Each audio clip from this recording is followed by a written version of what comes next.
Марта была заядлой путешественницей, которая объездила множество стран по всему миру. Ее страсть к новым впечатлениям и культурам была неутолимой.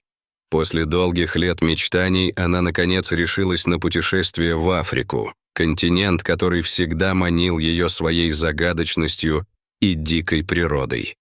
Марта тщательно подготовилась к поездке.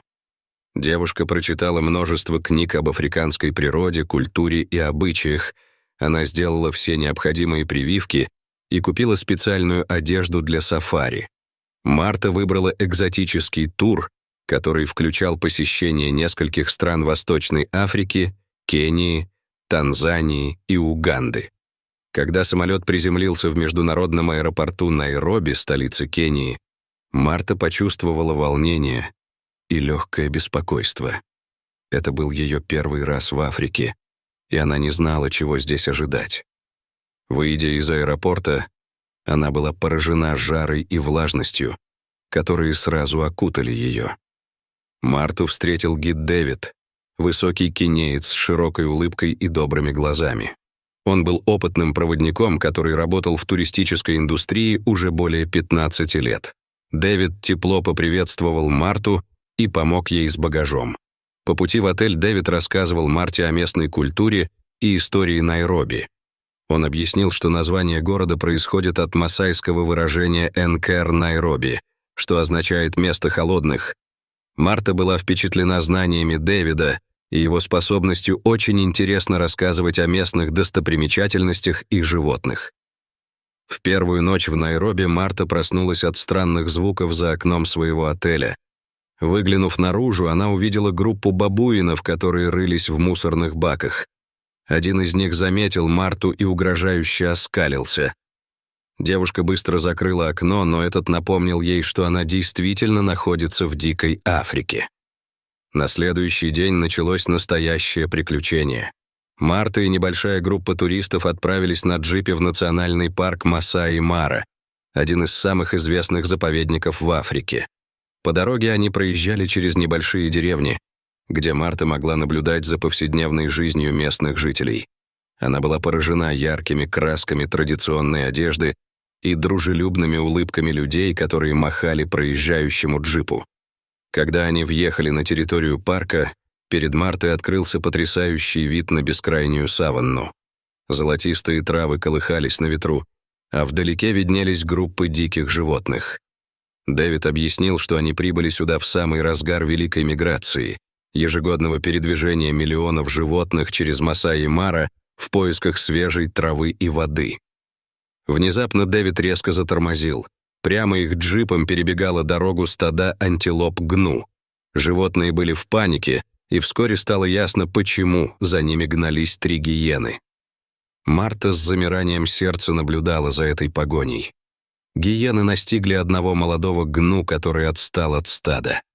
Марта отвернулась, не в силах смотреть на жестокую сцену охоты.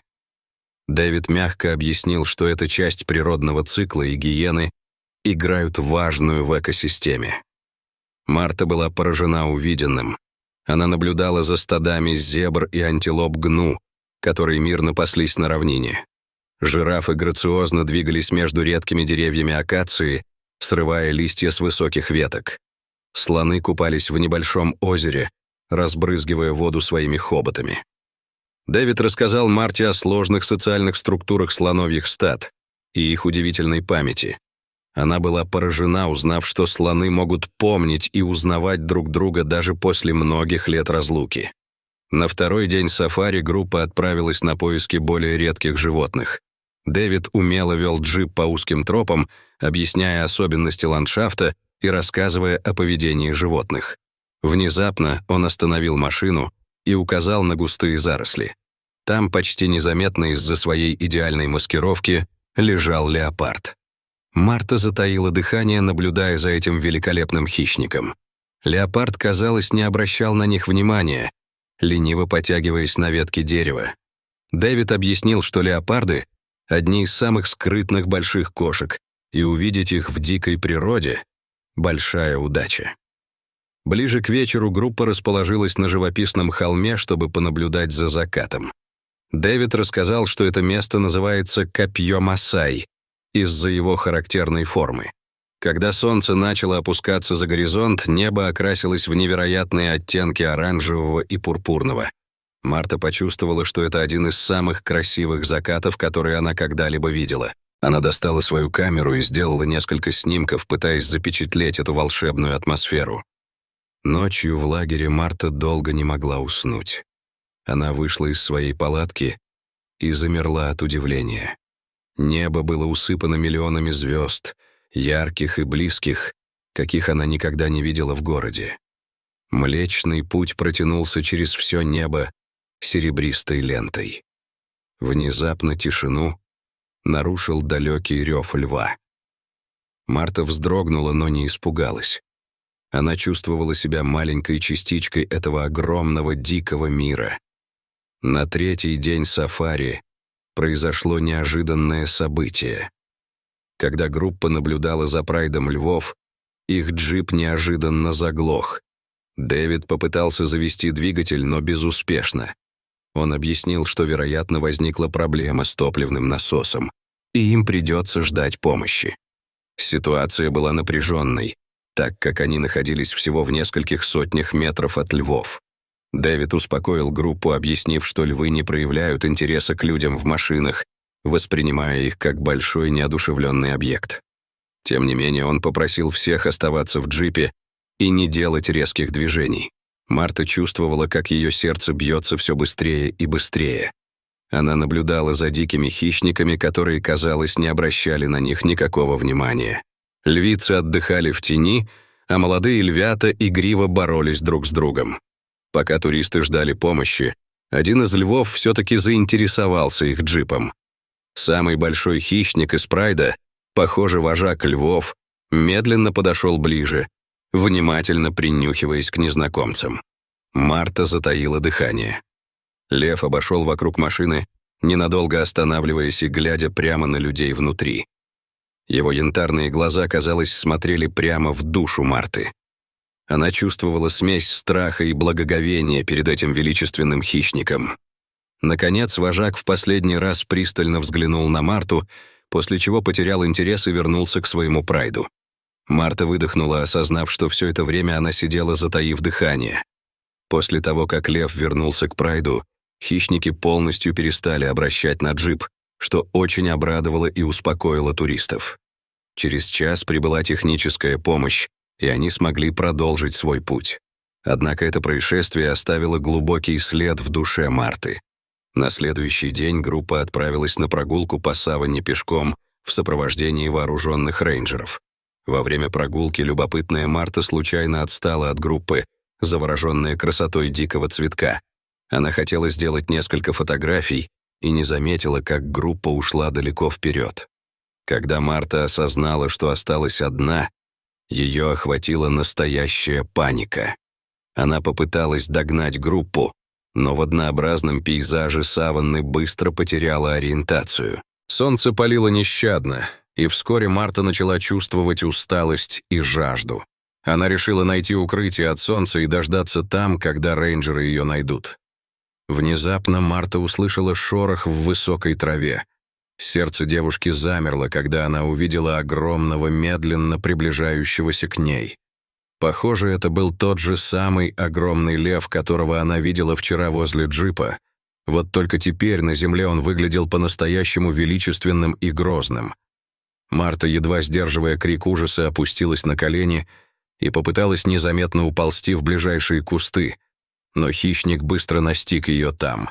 Лев грозно зарычал, и Марта почувствовала, как земля задрожала от этого громкого звука. Она закрыла глаза, ожидая самого худшего. Но вместо смертельного удара она почувствовала, как что-то тяжелое и мягкое коснулось ее плеча. Открыв глаза, Марта увидела, что лев осторожно трогает ее своей огромной лапой. Она вспомнила слова Дэвида о том, что нужно оставаться неподвижным при встрече с хищником, и изо всех сил старалась не шелохнуться.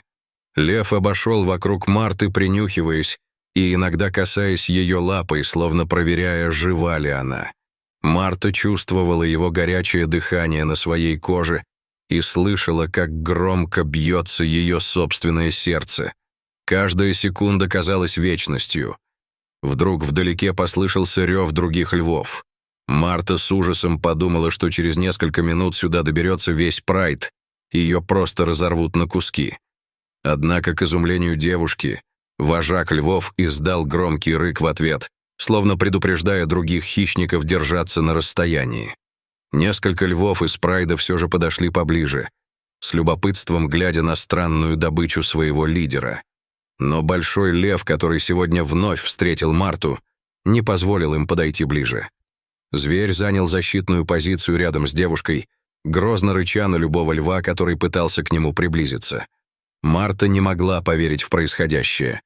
Вожак львов, которого она считала своим убийцей, внезапно стал ее защитником. Она не понимала, почему большой дикий зверь пощадил ее, но была бесконечно благодарна ему за это чудо. Прошло несколько часов, которые показались Марте целой вечностью. Она лежала неподвижно, а лев продолжал охранять ее от своих сородичей. Наконец, вдалеке послышался звук приближающихся джипов. Лев насторожился, но не двинулся с места. Когда рейнджеры подъехали к ним почти вплотную, лев издал последний громкий рык и медленно удалился в саванну. Марту окружили группа встревоженных туристов и рейнджеры. Она была в шоке и не могла говорить, только без остановки плакала от облегчения и благодарности. Позже, когда Марта наконец пришла в себя, она рассказала местным жителям и Дэвиду о своем удивительном опыте. Никто не мог объяснить поведение льва, но все согласились, что это было настоящее чудо. Этот случай глубоко повлиял на Марту. Она осознала хрупкость собственной жизни и величие природы. В последующие годы она часто вспоминала того удивительного льва, который стал ее неожиданным ангелом-хранителем в африканской саванне. Эта встреча изменила ее взгляд на жизнь и природу, вдохновив на дальнейшие путешествия и работу по защите диких животных.